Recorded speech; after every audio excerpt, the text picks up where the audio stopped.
After a year on the road, I thought I'd get tired of traveling. The endless clatter of railways, highways, and everything in between.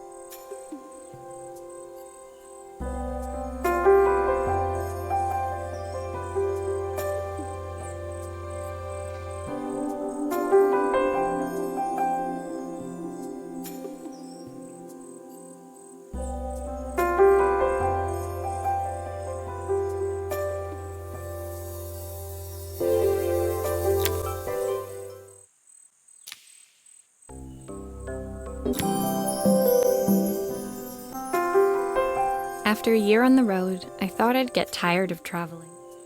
But as my train...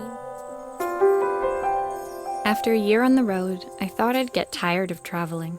The endless clatter of railways, highways, and everything in between. But as my train pulled into the station at Bellariva, I felt every bit as excited as the first day of my journey.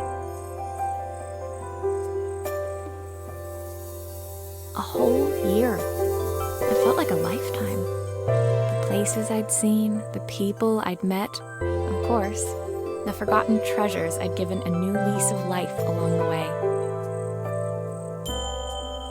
I'm a restorer by trade.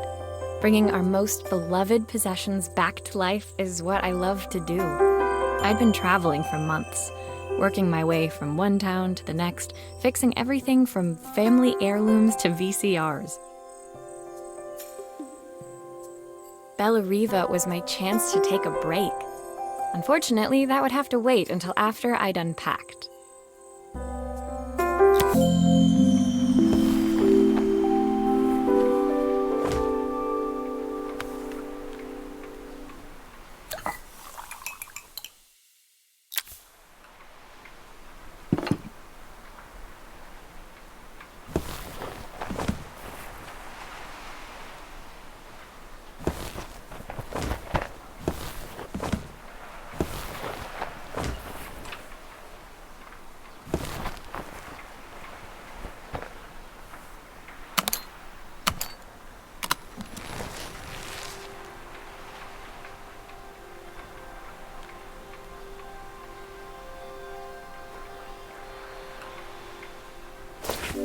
My favorite overalls.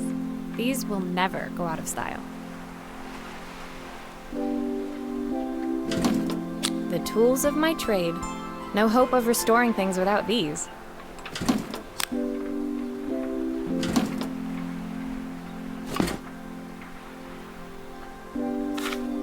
My parents took this after I made my first repair.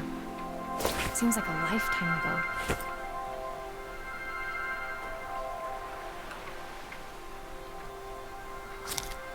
Who doesn't love a scrunchie? Practical and stylish.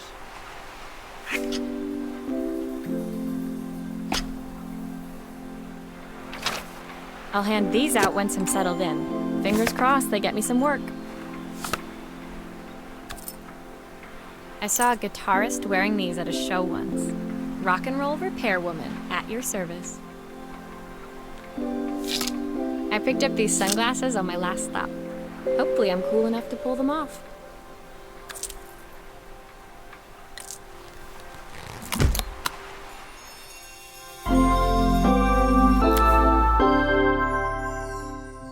Finally, I'd made it to Bellariva.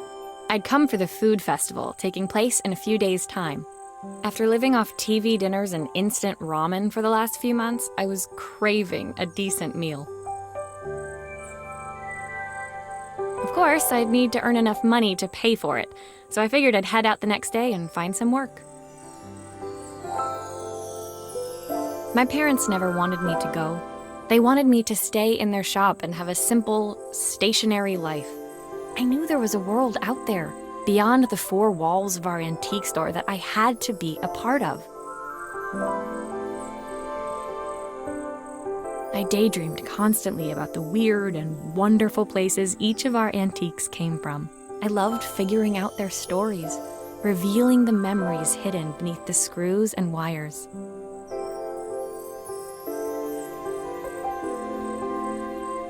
My story in Bellariva began with a little girl and a voice she was longing to hear.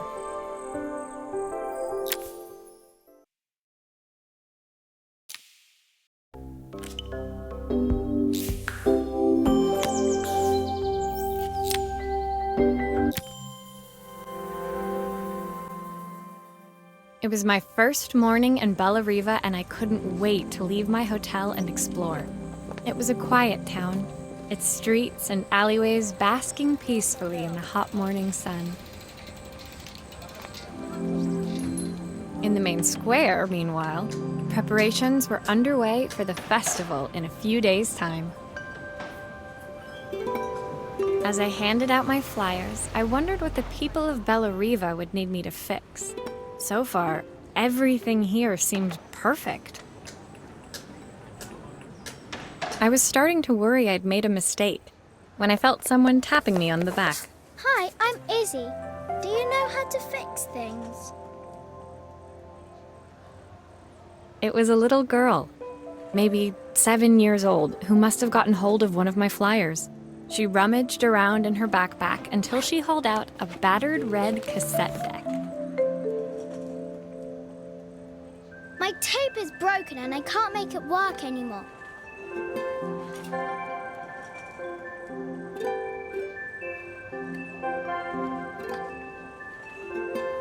I tried.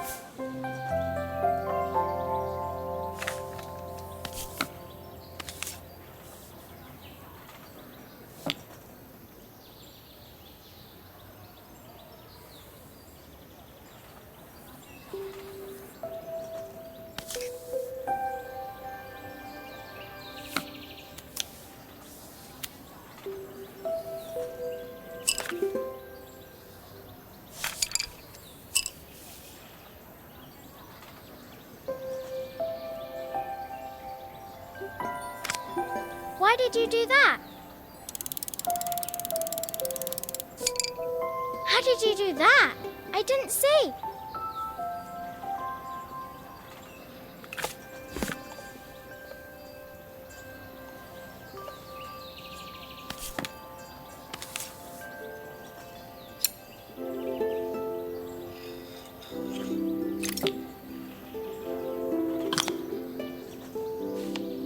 Aha!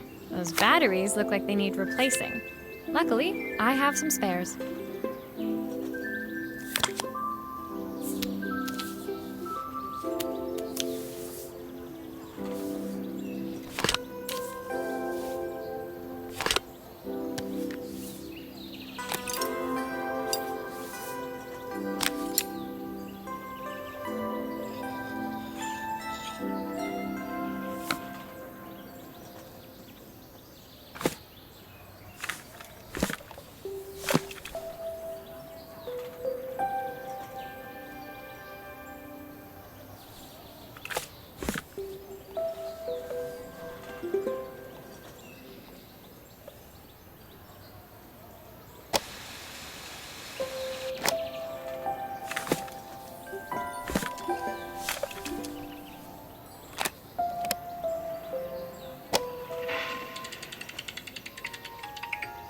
Will you dream a dream for me?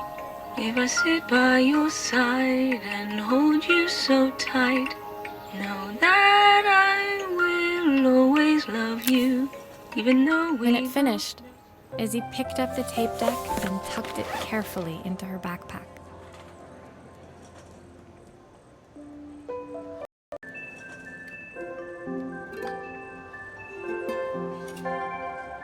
Thanks, Maria. You're the best person at fixing things ever. No problem.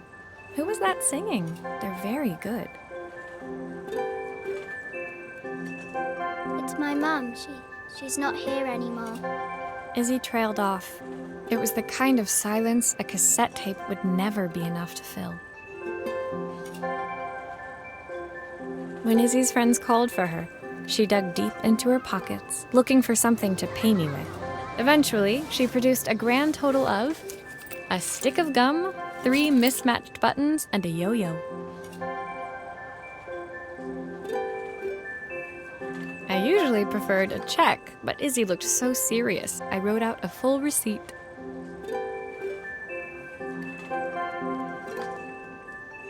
She seemed like a happy kid, but beneath it all, part of her life had been shattered. A part I wouldn't be